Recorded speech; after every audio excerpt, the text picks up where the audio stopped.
Our guests have created a new nonfiction anthology celebrating strange, beautiful, true, uncensored stories. They're proud to present 9 Lives, A Life in 10 Minutes anthology. We welcome Valley Haggard, the founder of Life in 10 Minutes, and her co-editor, Sarah Allen Short, to Virginia this morning. Congratulations on the book. Thanks so much. Thanks. This is really cool. It must be amazing to see it all put together as a book. It truly is. After a year of working on it, blood, sweat, and tears, it's great to have it bound and in our hands. Yeah. And ready to share. And so for everyone that's joining us, what is 9 Lives all about? You go ahead. Okay. Well, it started in my creative nonfiction classes, Life in 10 Minutes. Everybody writes for 10 minutes at a time, and I have just been blown away at people's stories, the depth and power of their stories and what they can write in 10 minutes. And these people aren't necessarily writers or considering themselves writers, but anybody can write something that's really profound in 10 minutes. So this book is a compilation of stories written in just that way, 10 minutes at a time, by both local authors and people from all over the world. Yeah. And professional writers and I shouldn't say unprofessional writers, but I mean, we have people in our classes that are pastors and lawyers, and we teach classes at retirement homes, and I mean, every kind of person you can imagine can write when they're given the right structure and the right feedback and support.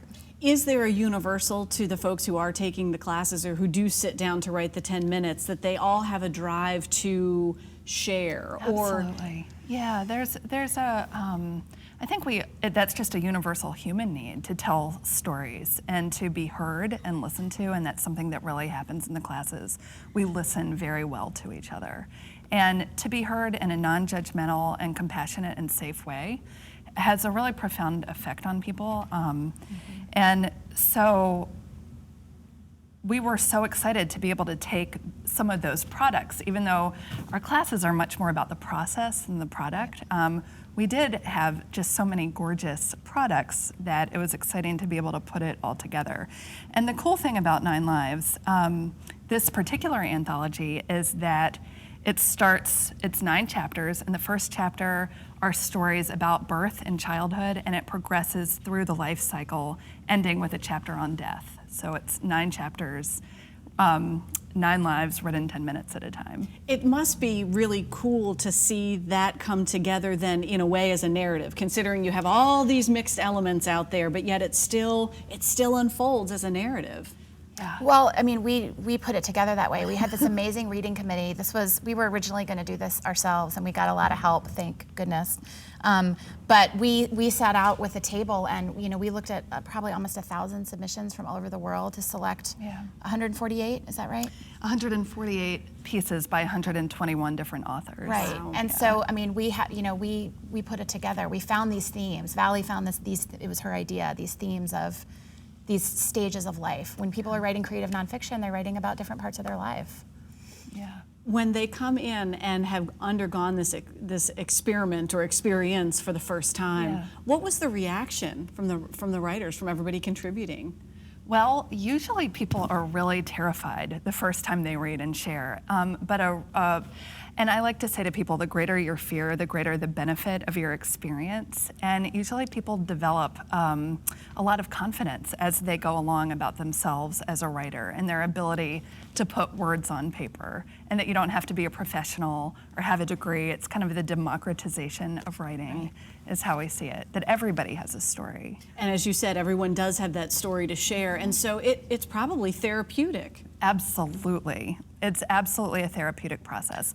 Whether or not you ever show anyone, whether or not you're ever in a book, it's therapeutic just to do the work of telling your story. A lot of people enjoy writing to have something to pass on to their kids. A lot of people are never going to show anybody what they write ever, and either one is okay. That's right. And in this way, these are being shared and shown, and so that must be really amazing for the writers who were included in 9 Lives. And a lot of the authors never have taken a class with us. We opened the submissions. I mean, we were inspired. Actually, the anthology was Sarah's idea. She was inspired by a class she was teaching, how amazing all the stories were, and had the idea of doing an anthology and came to me, and I was like, sure. And we thought this would be kind of a simple, quick couple of month process, and we were surprised. We might never have started had we known what was ahead, but I'm glad we didn't know, because it truly has been an amazing process. But we opened the submissions to people from all over the world, and we have a number of different continents represented, a number of different countries, and people from different states all over America in here as well. What I think is really cool is that Life in 10 Minutes, you know, Richmond is starting to get all this national exposure. It's on all these lists of top places to visit and best restaurants. And Life in 10 Minutes is sort of born and bred in Richmond. Valley created it. The classes are in Richmond, but it's getting this bigger life out in the world. We had submissions from New Zealand and Australia and India, and I mean all over the place. And so I think it's kind of a cool Richmond story too. It really is. And Chop Suey Books, which is kind of our home base, or has been for many years, published it. They have a small press, Chop Suey Books. They published it. We had a local VCU professor, Josh Smith, did the layout, and a VCU student, actually Sean McLaughlin, designed the cover. We had a cover contest, and we chose his. Well, congratulations, Thank lady. you. Great story to tell, and it is a universal, so now it's out there in the world. Yes. Thank you for having us. Our pleasure, something to celebrate. We wish you the very best. Thank you.